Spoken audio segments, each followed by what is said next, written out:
Hello, my name is Samantha, and today I wanted to come on here and share with you my experience as a fourth-time mom and my second home birth.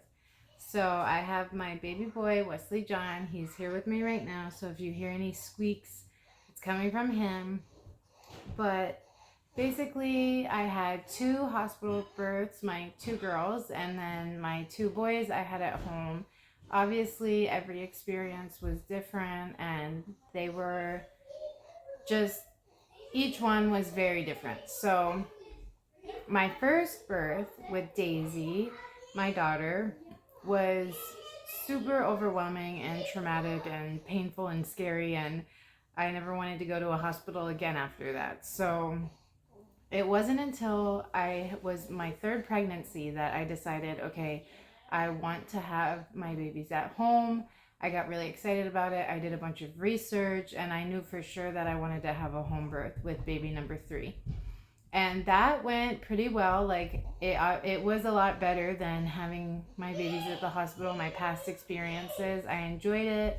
I think that I was more comfortable giving birth at home, but it wasn't until this last baby that I really learned how to let go of the fear that I had associated with birth. Because of that first super traumatic birth, it was hard for me to not be anxious and fearful when I knew labor was on and it was go time. So this time, I really was able to let go of that fear and that tension and the anxiety, and I just let my body do what it had to do, and it was a much more beautiful experience. It was so peaceful and joyful, and I was so happy at the end of it that I was able to experience that. So if you are someone who is afraid to give birth, this might be the video for you. Now, I want to give you a couple tips that I used in my fourth birth that really helped me to let go of that fear. So the first thing was I listened to YouTube videos of affirmations and meditations in pregnancy that were regarding labor and delivery. So around 37 weeks is when I started watching those. I watched them whenever I could, when I was doing the dishes, cooking, cleaning, putting my toddler to sleep, and when I was laying down to go to bed, especially every night, I would put my headphones in my ears and just meditate on those positive affirmations that were being fed to me. They can be a complete game changer in mental health, and they really, really helped me to get into my positive labor zone. So that way, when I knew labor was coming and it was time that I knew baby boy was going to be coming, that I really was able to just get into a positive headspace, and I think that's what made the biggest difference in this last delivery. And so when he was born, the day he was born 2 months ago, I woke up about 5:30 in the morning. I knew that it probably was real labor, but I had been having false contractions, so I didn't want to say for sure. I wanted to wait a little bit longer before I started calling the dogs. But around 7:30 a.m., I told my husband, okay, we should probably call the midwives and, get the sibling doula over. So I knew for sure in that moment that the baby was going to come. Contractions were only getting stronger and closer together, and I knew that this was the moment that I had been waiting for. So at that point, I had already I was walking around the house. I had cleaned up a little bit. I bounced on my birth ball a little bit. By the time that the midwife showed up, I was already well into full labor in my zone. So with this home birth, I felt the most comfortable just walking around my room. I like to be upright. I swayed back and forth. I had combs that I squeezed onto for counter pressure. Those really helped a lot.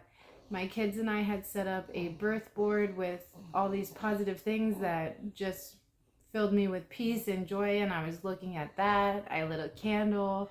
I had my lights on. I can put a little clip in here of how the room looked. But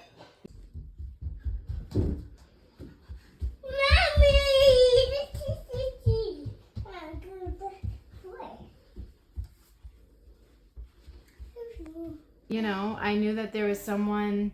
I had been worried about, you know, how my kids were going to be during the birth, but our sibling doula showed up and she was playing with the kids. They were happy, so I didn't have anything to worry about there. And my husband was in the room with me, just kind of helping me, you know, being my support person and talking me through the contractions. And I really, you know, it was a good experience. I remember when my midwife checked me about an hour and a half after she showed up. And she said that I was 8 centimeters and that she could feel the bag bulging, so she knew it was going to break at any moment. And it was within that next contraction that it did break. And I remember looking at my husband and just telling him, okay, like, this is it. We got this. We're almost done. We're going to meet our baby soon, and I can do this. And he looked at me and he said, yes, you can. Like, we're almost done. You got this. So I think the baby was born within like an hour or an hour and a half after that. And I really don't remember feeling intense pain until he was crowning.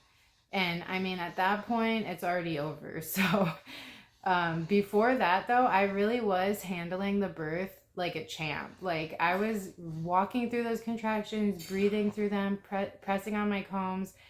I really truly believe that when I let that fear and anxiety out of my mind and out of my body, that my body was able to just do what it needed to do. My body was relaxed, my mind was relaxed, and that was what brought me that peaceful birth experience that I had been hoping for so badly.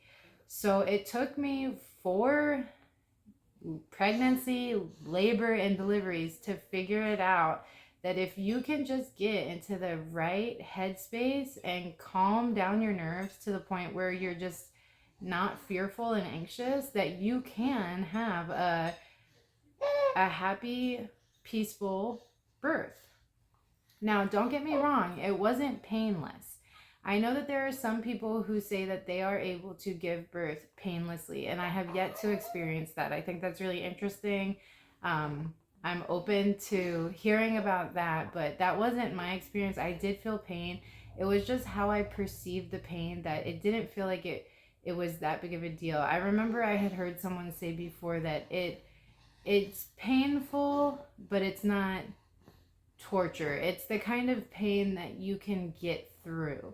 It's pain that brings strength. It's a pain that you know that you're going to be able to make it to the finish line.